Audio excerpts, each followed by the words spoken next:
When I learned that Jonathan, in order to deliver cold medicine to his assistant, didn't care about me, stuck in the elevator with claustrophobia. I proposed a divorce. Jonathan decisively signed the papers and laughed as he told his friends she's just throwing a little tantrum. Her parents are both dead, so there's no way she's going to divorce me. He added. Besides, there's a 30-day cooling-off period for divorces, right? If she regrets it, I'll show mercy and let it slide. She'll come back to me. The next day, he posted a photo with his assistant captioned, "Capturing every shy moment of yours." I counted the days. Calmly packing my things, I made a phone call. Uncle helped me buy a plane ticket to New York. Chapter 1, Great, Ollie. I'm so happy you're willing to come back after all these years, said the middle-aged man on the other end of the phone. His voice rising with joy. Just as I hung up the phone, Jonathan opened the door and a wave of unfamiliar women's perfume wafted in. It was sharp and sickly sweet. Who were you talking to? He didn't care, his eyes locked on his phone screen, unwilling to spare me even a glance. Just as I was about to respond, his phone rang. The voice of a girl, sweet and flirtatious, came through. Jonathan. Thank you for bringing me the medicine a few days ago. If it weren't for you, my cold would have gotten worse. What would I have done without you? Jonathan seemed to realize it was inappropriate and lowered the volume. I quietly closed my mouth. After all, we had already planned on getting a divorce, hadn't we? I silently continued packing a few things and, as usual, heated up a cup of milk for myself. After chatting with the girl on the phone, Jonathan sat on the sofa, flipping through his usual financial newspapers. It seemed like a habit, he reached for the flower tea I always made for him only to find it wasn't there. He finally looked up at me, his face showing impatience. It's just that I didn't rescue you when the elevator broke down. Zoe has a relative who's a doctor. He says, your claustrophobia is no big deal, so don't be so dramatic. Besides, I agreed to the divorce. So why are you still walking around with that sour face? That day I had worked late and was locked in the elevator, trembling with fear. By chance, the elevator lost power and my phone was about to die. My claustrophobia triggered and I shakily dialed Jonathan. But all he said was, can't you figure it out yourself? I'm busy. Then my phone died and I fell unconscious. Later, I found out that his assistant Zoe had been given several days off, and it turned out that night he was busy delivering cold medicine to her. I proposed the divorce. It's fine. After the divorce goes through, you won't have to look at my sour face anymore. I didn't stop what I was doing, thinking that Jonathan would be happy. But unexpectedly, he suddenly raised his voice. Don't you dare regret it. When he saw I didn't respond, busy with my work, he stormed out. I couldn't be bothered to think about his emotions. I finished my work, made myself a cup of milk and took a hot shower to get ready for bed. Jonathan texted me, I'm drunk. Come pick me up and bring some yogurt. I didn't want to go, but the next moment Jonathan added, we haven't gotten the divorce papers yet. You still have to fulfill your duty as my wife. Tired, I packed my things and left. When I reached the club's entrance, I could clearly hear Jonathan and Zoe laughing inside. I remembered the night I first proposed the divorce. He was drunk and his friend asked, Jonathan, are you really going to divorce Alicia? He sneered, she's just throwing a tantrum. Her parents are both dead, so there's no way she'll actually divorce me. Besides, there's a 30-day cooling-off period, right? If Alicia regrets it, I'll be merciful and she'll come back. He thought because I was an orphan, I'd never leave him, forgetting to think about how he should treat me and believing that was the reason I couldn't live without him. Chapter 2. I pushed open the door, and when Jonathan saw me, he seemed slightly startled, his brow furrowing. What are you doing here? Or are you stalking me? He questioned. I raised my phone to show him. You sent me the message. Zoe pouted and tugged at his arm. Acting coy. Jonathan, I was just joking around, asking Alicia to bring me some yogurt. You're not mad at me, are you? Jonathan's furrowed brow finally relaxed. What was strange, however, was that I felt no turmoil at all about Zoe's teasing or Jonathan's indulgence. There was no hysteria, no emotional outburst like usual. I simply nodded calmly as if I understood. Jonathan for once tried to explain Alicia Zoe was just with me for some socializing. I interrupted him, handing him the yogurt. Jonathan couldn't drive because he had been drinking. He settled Zoe and then came back with me. We took a taxi from across the street. As I walked ahead, Jonathan suddenly grabbed my arm and I noticed a speeding car had almost brushed past me. If it weren't for him, I might have been injured. Don't walk around without looking at the cars. Jonathan scolded urgently, then held my hand tightly. In a daze, I recalled that every time we crossed the street before he would always hold my hand. It had been so long since I had such an impression. So long that I felt a bit out of place. Luckily, after crossing the street, I subtly pulled my hand back. The next morning, I was packing my things to go to work. Jonathan offered to take me. "I'll drive you." Because of his issues yesterday, I had slept late and now taking the subway would be too late, so I decided not to be too fussy and agreed to ride with him. I opened the passenger side door and a sweet girly scent hit me. Inside, the seat covers were pink with a cute Hello Kitty pillow. There was a sticker on the dashboard that read Shanghai's seat, proudly declaring ownership. Jonathan, usually known for his meticulous and no-nonsense reputation at work, allowed such childish trinkets in his car.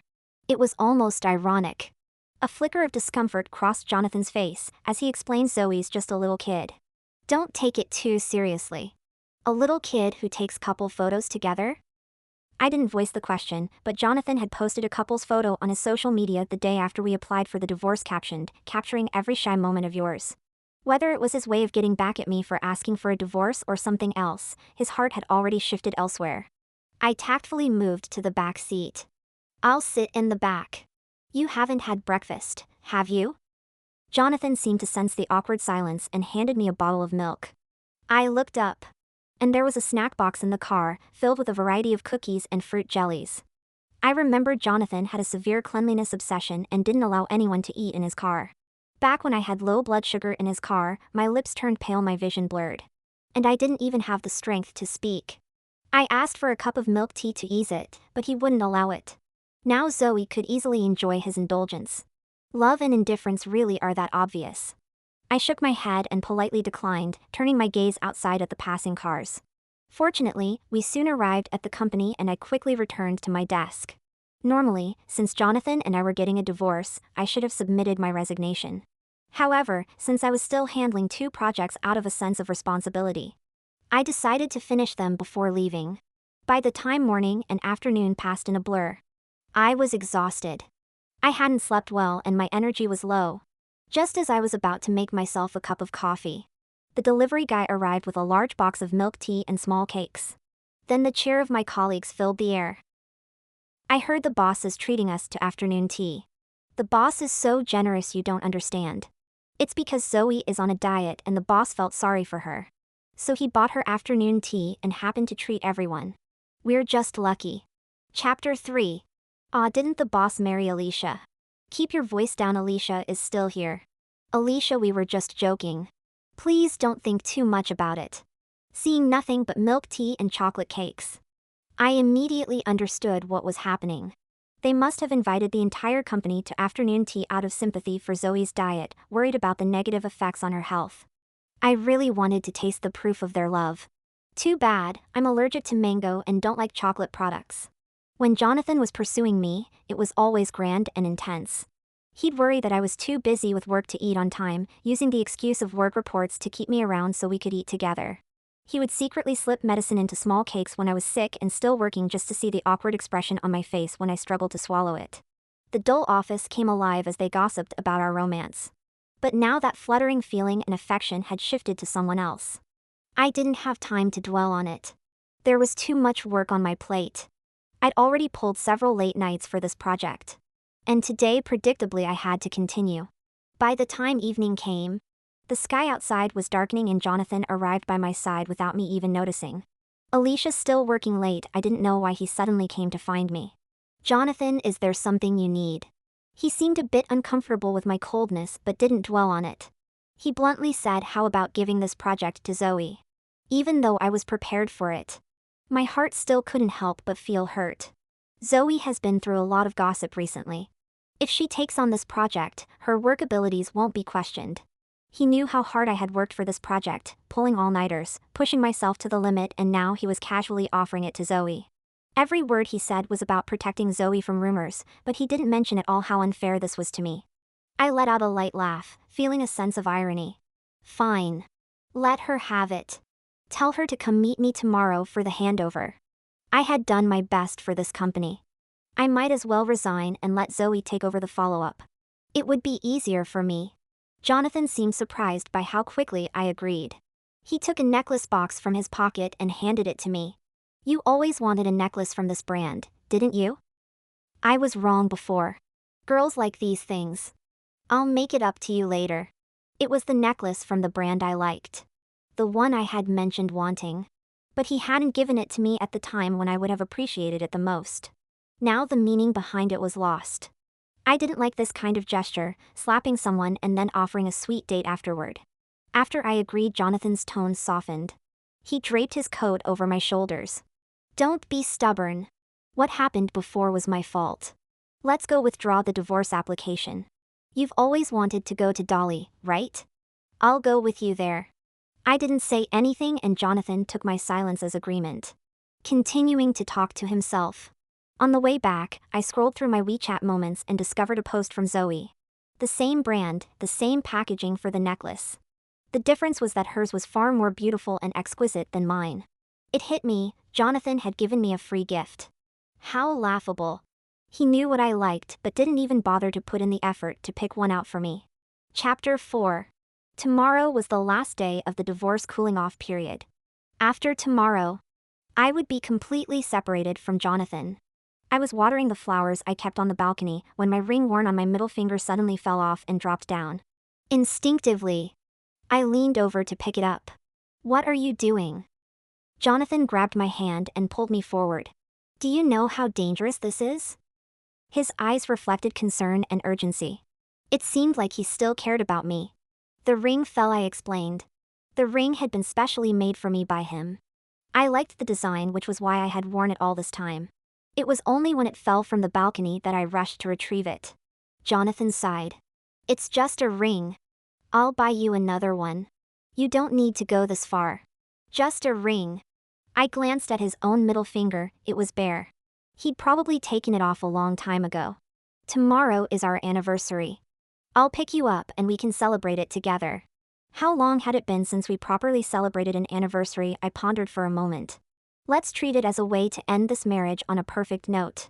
On our anniversary the next day, I sat in the pre-booked restaurant. I waited for a long time, starving and growing more impatient as time passed. But he still hadn't shown up. I opened my phone to send Jonathan a message, telling him that if he wasn't sincere about celebrating the anniversary, he could just say so and not waste my time. After calling him several times without an answer, I looked at my work chat and saw a message from an anonymous account. Zoe is seducing her married boss, using her youth and looks to get ahead. It's truly shameful. Attached were some pieces of evidence, showing that I had handed the project to Zoe. Though the post was aimed at Zoe, it clearly pointed to me. Soon after reading the message, Jonathan stormed in, slamming the door open. I thought you willingly gave the project to Zoe, but instead you're so malicious, agreeing to it, but spreading rumors about her behind her back. Alicia, how dirty can you be? Zoe was hiding behind Jonathan, crying as if she had been terribly wronged. I don't care about the project. And I didn't mind what they said about me. But Alicia, I always considered you a good friend. Why are you doing this to me? It wasn't me. I stated calmly. Since I agreed to give it to her, I wouldn't stoop to something like that. Who else but you would target Zoe? Alicia, you hypocritical woman. Zoe even carefully chose the restaurant for us and you don't deserve any of it. He was so furious on Zoe's behalf that he was red-faced, slamming a plate on the floor. The shards scattering everywhere. After over 10 years together, he still couldn't believe me. I took the divorce agreement out of my pocket. Since that's the case, the 30-day cooling-off period is over. Let's sign it. I placed my resignation letter on top of the agreement. He sneered, quickly taking the pen and signing it. Your wish is granted. He then grabbed Zoe and left. I sat there watching their backs as they left. It seemed there was no need to celebrate this final anniversary. I stared at the cold dishes on the table, eating the pasta bite by bite. Once I finished, I grabbed the suitcase I'd packed earlier and ordered a ride to the airport. On the way to the airport, I sent Jonathan a message. The keys are on the table in the living room. It's over. Don't contact me again. After sending the message, I turned off my phone and boarded the flight to New York. Chapter 5. Through the airplane window, the city grew smaller and smaller. I finally felt what it was like to be leaving. I wondered what Jonathan's reaction would be when he finds out I left, surprised? Or maybe relieved that he's finally free of me. In my memories, we were intimate partners. The most harmonious work colleagues, the envy of everyone as a perfect couple. He knew my parents passed away early. Back then he held me and said, I'll take care of you. From now on, I'm your family. But how did it end up being her parents are gone? She can't divorce me? How did his sympathy and care for me turn into a reason to be so certain that I couldn't leave him? The thoughts made my head ache and I didn't want to think about it anymore. They say that when a relationship no longer brings happiness, the best solution is to end it. I closed my eyes, waiting for the plane to take me to another country. When the plane landed, I pulled my luggage forward. Then I heard my uncle shouting while holding a sign.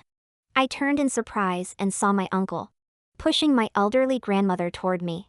My uncle didn't seem to have changed much from my memory, and my grandmother's eyes were still full of kindness. Ollie, let Grandma take a good look at you. Grandma stroked my hand, her eyes misty with tears. My dear Ollie, you've been suffering over there. From now on, come back to Grandma's place. No one will hurt you again. Grandma wouldn't let go of my hand. Perhaps it was because my face looked too weary to hide the pain. Or maybe it was the silent understanding between us. I smiled and nodded. My uncle laughed joyfully. You should have come back sooner. After your parents passed, you've been all alone. Grandma's been so worried. Seeing how much they loved me, I couldn't help but feel guilty for not visiting them more often because of Jonathan. I promised Grandma Uncle I won't leave again. I'll stay with you every day. Jonathan always thought I was an orphan, but I still had my uncle and grandma. I rarely mentioned going to see them. But it seemed he never really paid attention to that. He didn't care. He never asked. After turning my phone back on, I found a pile of missed calls and countless voice messages. The phone kept vibrating with notifications. My uncle frowned and asked, that guy's still bothering you? It's okay, uncle. I'll handle it. I reassured him. I answered the phone. And Jonathan immediately started with accusations and insults. Alicia, where have you been? Who gave you the nerve to not answer my calls or messages? You've ruined Zoe's life. Do you think you can just walk away from this? Zoe was sobbing in the background, gasping for air. It's okay. The people at the company said some things, but I don't blame Alicia. I only blame myself for being so incompetent. Jonathan's been worrying about me too much. Jonathan, now even angrier, continued to scold me. Did you hear that? Alicia, you'd better come back and apologize to Zoe in person. If your apology is sincere, I'll pretend nothing happened. If not, I'll fire you right now. I couldn't help but laugh, finding it all rather amusing. Jonathan, we're already divorced. We have no relationship anymore. Jonathan seemed to remember that day when he signed the divorce papers. I know we're divorced, he said, his voice cold. But this is a request from your boss. You've done something wrong, don't you think you should apologize? I calmly responded, Jonathan, if I'm not mistaken, you also signed my resignation. We're no longer in a boss-employee relationship and I have no obligation to respond to your messages or calls. Jonathan paused, clearly caught off guard. When did you resign? I didn't approve your resignation. You think you can just do whatever and walk away without consequences. Chapter 6. Jonathan, just check if I did it. By the way, tell Zoe if you have time to pull these little stunts. You'd be better off improving your work skills. I hung up the phone. I immediately blocked and deleted Jonathan's number. For a moment, I hesitated, then I pulled up my chat history with Jonathan and deleted all of it as well. Because the memory was too full. My phone began to slow down. I quietly watched as all the years of our relationship, from meeting to falling in love, disappeared slowly from the screen. A mix of emotions flooded my heart. I put my phone back into my pocket and raised a light smile to reassure my grandmother and uncle, who both looked at me with concern. When we got home, I found that my uncle had already prepared a clean and cozy room for me. Ollie, do you like it? I'm not sure what girls like, so I just bought some random things. My uncle scratched his head, looking a bit embarrassed. But when I looked around the room, I saw it was decorated in my favorite style, soft cream colors with a blue desk lamp that I liked. I love it. Uncle, thank you. My uncle grinned. All right then, get settled. We'll have dinner soon. The love and care from my family lifted my spirits and I felt warmth spread throughout my heart. After a few days of relaxing at home, I couldn't sit still anymore and decided to go back to work. When I worked with Jonathan, I had thrown myself into earning money and driving sales to give us a better life. Now I just wanted a laid-back job, something that would give me more time to spend with my grandmother and uncle.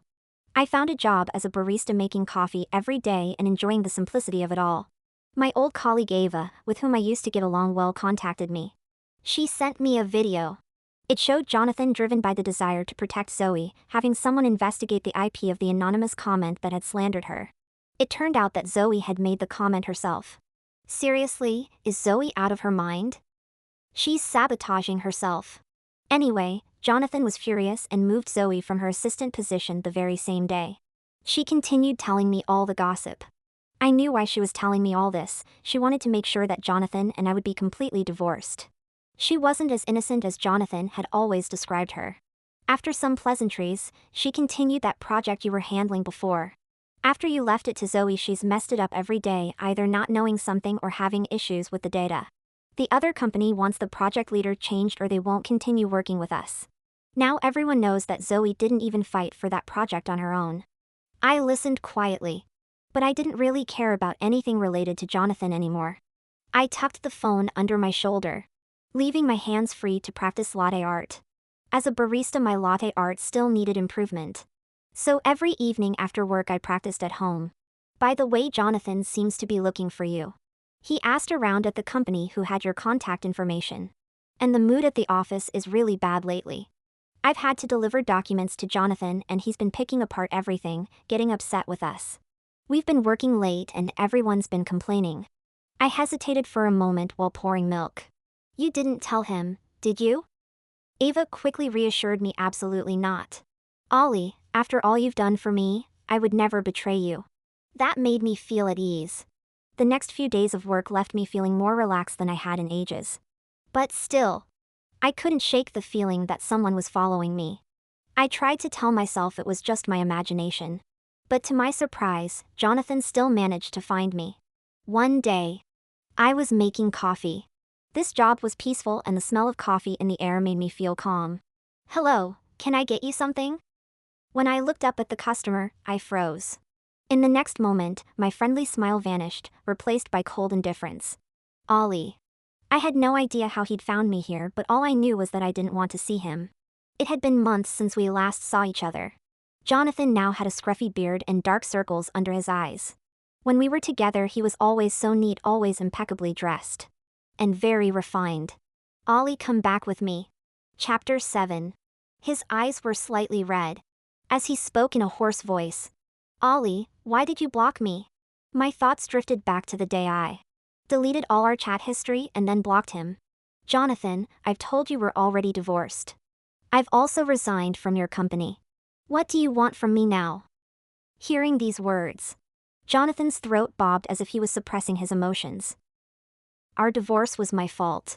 I misunderstood you and that's why I impulsively signed the divorce papers.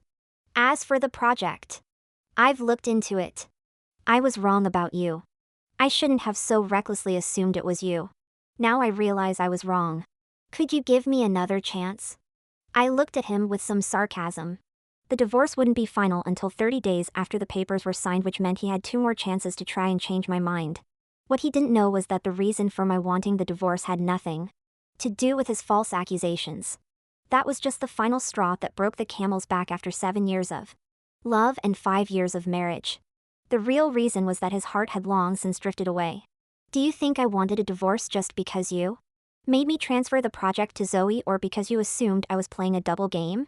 Jonathan seemed to be in pain, his expression twisting as if he were struggling to hold back his emotions. I continued. When you chose to leave me, someone with claustrophobia, alone in the elevator, just to deliver cold medicine to Zoe. That's when I made the decision to divorce you. He knew I had claustrophobia. I had once been accidentally locked in a storage room for several hours. He had blamed himself, holding me tight and crying, swearing that he would never let me face such danger again. He even removed the door from the storage room. But later, he chose to abandon me for another woman. I'm sorry. Ollie, I thought you had reached out to someone else. I didn't know you passed out for so long. But we've been together for so many years. 7 years of love.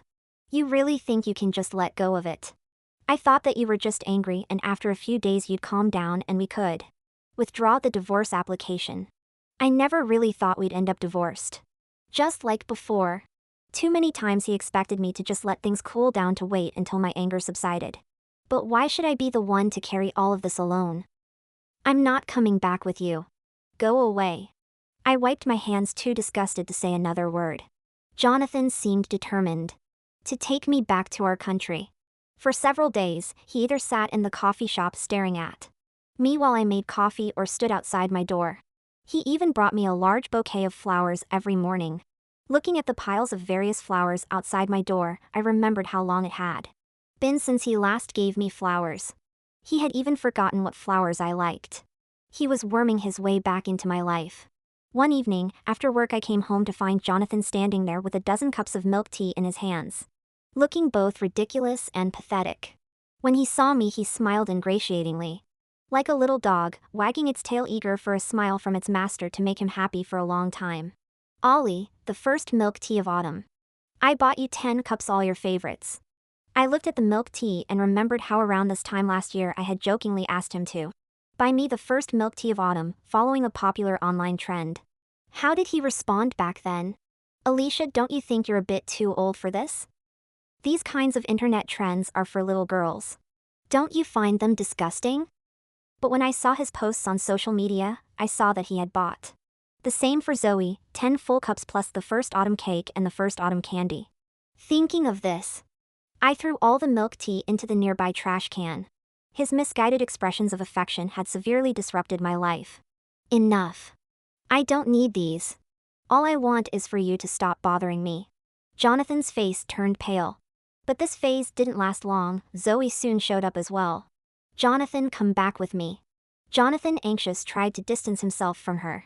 Ollie. There's nothing between me and Zoe anymore. After I got to the bottom of the situation, I moved her to another department. If you want, I can even fire her. Zoe didn't expect Jonathan to be so ruthless. Her face was filled with hurt. Jonathan, you just can't accept being apart from Alicia. Deep down you still love me. Otherwise, why would you have left her to bring me medicine? Chapter 8. She repeatedly brought up the things Jonathan had done for her, seemingly to prove that his love was real. Jonathan shook off Zoe's hand, which was trying to pull him back. Enough, Zoe. Stop bothering me. Everything I did for you, all the things I've done, are because you remind me of the Alicia I first met. He turned to me and said, Alicia, back then you were so innocent and carefree. Over time I got used to being with you, but the spark faded. That's when Zoe entered my life. And that's when everything spiraled out of control. But I can't let go of the years we've spent together. If you come back with me, can we start over? I didn't expect Jonathan to be so shameless. He saw in her the version of me from the past and said it so arrogantly. Zoe stood there, stunned. She wiped her tears and slowly regained her composure. What about the child? If you don't care about the child, I'll jump off the bridge. Zoe ran to the bridge, staring at the rushing river below. I hadn't known they had a child. I felt deeply regretful for having once loved such a scumbag. Jonathan seemed to wrestle with himself for a moment and finally, he said dejectedly, I'm sorry, Ollie. Zoe is innocent. I'll take care of her. To be honest, I wasn't too surprised by his choice. He and Zoe went back to their country. My life didn't change much. My uncle, seeing how monotonous my life had become, introduced me to a friend. Even though I tried to refuse, he insisted and dragged me to meet him. Ollie, you'll definitely know him. He's mentioned you several times. To my surprise, the person turned out to be my childhood friend. When we were kids, we would secretly sneak out to play together until we parted ways after junior high. Alicia, long time no see. Daniel greeted me, and his face still carried the sunny, cheerful expression I remembered from childhood. We walked around the lake for a long time, catching up on our lives. What surprised me was that after all these years, he still wasn't married. I thought our reunion would be awkward after so many years. But the conversation flowed more naturally than I expected. Daniel and I had similar hobbies, both of us enjoyed walking and attending music concerts. As a result, our paths crossed more often. One day after a casual drink, Daniel and I were walking down the street. A little tipsy, we both swayed slightly as we walked. Why haven't you gotten married yet? Doesn't Uncle pay care? I asked the question that had been on my mind for a while. To my surprise, Daniel blushed all the way to his ears. His words stumbled. I'm waiting for someone. Seeing his reaction, I became even more curious. I asked, who are you waiting for? Does the person know your feelings? Before Daniel could answer, I stumbled and nearly fell. Luckily, Daniel quickly steadied me, his arm gently guiding me so that I didn't fall. The next moment, a man's hand shot out and swatted Daniel's hand off my shoulder. What are you doing? Who is this guy? I didn't expect Jonathan to still be haunting me like this. All the remaining alcohol-induced fog in my head cleared instantly. We have nothing to say. I tried to pull Daniel away, but Jonathan persisted, pleading. Ollie, I've taken care of things with Zoe. Please give me one last chance. Since you've been gone, it feels like a part of me has been empty. I didn't realize how important you were to me, Ollie. He repeated this over and over. I interrupted him. Jonathan, I feel nothing but disgust for you now. Don't show up in front of me again. You think he really cares about you? He shouted after me. You've been divorced. How could he possibly not care? Daniel tightened his grip on me, looking into my eyes with intense sincerity. I don't care, Ollie. For all these years, I've been waiting for you. When I heard you were married a few years ago, I thought we had no fate. But when your uncle told me you came to the UK, you can't imagine how happy I was. His hand was warm, constantly transmitting warmth to me. I turned to Jonathan and said, you got divorced and someone still wants you. Why can't the same be true for me? Jonathan tried to move forward, but I threatened to call the police and he finally backed off. I pulled Daniel a few steps away before letting go of his hand. Thank you for stepping in and saving me. In truth, I didn't take his words to heart, assuming he had only said that to spare me embarrassment. But then Daniel stopped and said very seriously, Ollie, I mean it. But you've just come out of an unhappy marriage. I understand you might have some reservations about me. I'll win you over step by step with sincerity. His sincerity left me somewhat speechless. I asked Daniel to give me some time. When I got back, Ava sent me a message. It turned out that Zoe, due to her pregnancy, wasn't happy about Jonathan having another female assistant. After all, she got to where she is because of that. It's normal for her to be worried. Ava clicked her tongue. Jonathan couldn't stand Zoe's constant tantrums at the company. One day during an argument, Zoe fell, and the baby was lost. Zoe cried day and night. Jonathan gave her a sum of money. Is this what he meant by taking care of things with Zoe? After a long time, I had spent more time with Daniel, and we had grown very comfortable with each other. He proposed to me, and Uncle Pei and Aunt Pei didn't mind that I had been divorced. Our wedding was planned for the end of the year. During this time, my phone kept getting calls from China. When I answered, no one spoke. The day before our wedding, that familiar number called again. I picked up the phone. Jonathan, I know it's you. Stop pretending. I'm happy now. I hope you don't interfere with my happiness. He didn't say anything, just silently hung up the phone. Daniel and I exchanged rings. And with my uncle and grandmother's blessings, we walked down the aisle once more.